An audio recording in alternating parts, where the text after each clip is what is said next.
Den 17. april 2024 havde HD 2412 indbudt til temadag for kirkegårdsansatte. Jamen, en invitation fra Mogens og Henrik angående en temadag, det kunne vi ikke da være med at sige ja til. Hedeselskabet eller HD 24, eller hvad man nu kalder det, det er jo en af vores medspillere. Når vi lægger græn på kirkegården, så er det jo materialer, vi får fra Hede Danmark. Og derfor er det også vigtigt, at vi har en god kontakt og får det, som vi gerne vil bruge. Så der er nogle tilretninger, som hele tiden bliver gjort. Så en god kommunikation med Hedeselskabet, det er vigtigt. Og kom ud og se jeres lokaler, hvad det er, I kan tilbyde. Ikke bare med græn, men også med redskaber. I vores dagligdag bruger vi jo forskellige ting og sager, så det er godt at komme ud og se, hvad der er på hylderne. Om der er noget, vi kan bruge som enten i dag eller i morgen. Så vil vi gerne have lov til at byde velkommen her til HD 2412, til vores arrangement. Vi er glade ved, at der er så mange, der har taget imod vores indbydelse til præsentation her. Først her på HD 2412, og så senere så kører vi op og ser parken op på hovedselskabet, op på Klostermarken 12. For lige at tage lidt på historien, det her, vi er jo en del af det danske hedeselskab, den her afdeling her. Og det startede først i 80'erne med, at man skulle købe gummistøvler og sikkerhedstøj hjem til nogle skovarbejdere, som var i hedeselskabet i rigt antal dengang. Og så udviklede det sig mere og mere, så det startede med en mand, og så kom der en mere og 2 mand. Og så er det udviklet sig det. Her i januar, der var vi 15 mand ansat, hvor de 2 var i Tyskland, og så resten er her i Viborg. Der blev vist rundt på HD 2412's lager. Der var især interesse for håndredskaber og fuglehuse. Herefter var der mulighed for at handle i butikken, inden turen gik op til Hedeselskabets hovedkontor på Klostermarken.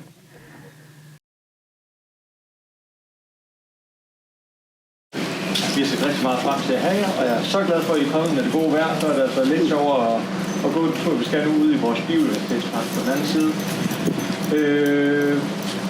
Hvad kan jeg sige? Jeg synes, vi skal gå derover, fordi det er jo egentlig det, vi er kommet for at se. Så hvis vi flyver med mig ned ad trapperne rundt på den anden side, så tager vi en motion derovre, så kan jeg også se lidt der.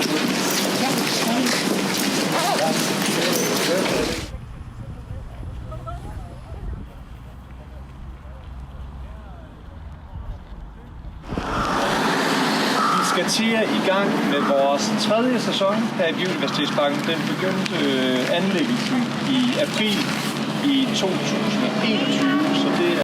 Pressechef Christian Munk fortæller om baggrunden for anlæggelsen af Biodiversitetsparken, som både tjener som udstillingsvindue, men også som en slags eksperiment til at undersøge forskellige biodiversitetstiltag. Et sted, hvor vi kan vise, hvad er det egentlig for nogle kompetencer, vi har på noget. Hvad er det, man kan få, hvis man er sådan en biodiversitetspark her? Vi har vuggestuer, der går op og plasker i søen. Der kommer skolepladser på, der tager deres biologiundervisning heroppe. Der er løbere, der tager igennem hundelufter, pensionister på ture, naturinteresserede, der går og samler frø i efteråret. Så der kommer virkelig mange mennesker lige pludselig. Og det synes vi er jo fantastisk, at det er sådan et sted her til rådighed, der gør det til et aktivt frem for 1,5 hektar med græs, som der var ingen, der brugte. Turen op til bakken her, det er jo et sted, hvor man har kørt forbi rigtig mange gange, hvor det kun har været en stor græsplæne, indtil for år tilbage, hvor der lige pludselig begyndte at ske noget. Og jeg må indrømme, det er første gang overhovedet, jeg er inde på græsset, og jeg synes, det er faktisk, det overgår lidt min, fantasi, hvad der er sket. Og jeg synes, det er spændende. Det er helt sikkert et sted, som ikke bare jeg, men også resten af familien vil tage op og kigge og nærstudere det en lille smule. Fagspecialist i biodiversitet Kaja Traxel fortæller om parkens insekthotel. De her insekter har ud af at flytte ind på de etager, som vi har hjemme. Det blev bare ikke rigtig til noget. Og Kaja, det kan du sige lidt om, hvorfor det ikke gjorde, og hvad du så gjorde, hvis Jo, altså det er jo fordi, at når man laver et insekthotel, så er der jo nogle visse parametre, man skal tænke på til rent faktisk at tilgodese insekterne, og ikke bare det synsmæssigt. Så det var for eksempel sådan noget som, at vi har sat bagbeklædning på, for at sikre, at vind og regn og sådan noget ikke bare ligesom ryger direkte igennem. Christian Munk fortæller om de forskellige kvæshegn i parken. Herover der er det lavet mere, hvor man bare kan vippe det ind på den anden side af restprodukter. Ligesom på træer og buske skal beskæres, og det her falder sammen, jamen så får vi jo hele tiden nyt materiale til, som vi holder på grunden og på den, altså på matrikken her, og på den måde spare ressourcer og genbruge ressourcer på den her måde. Efter turen i parken viser medlemschef Peter Koch Hansen rundt på Hedeselskabets museum.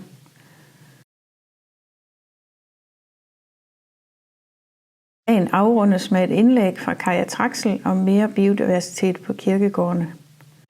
Og det er det, jeg kommer til at fortælle lidt omkring, hvordan det måske kunne hjælpe jer, og hvad I kunne gøre ellers.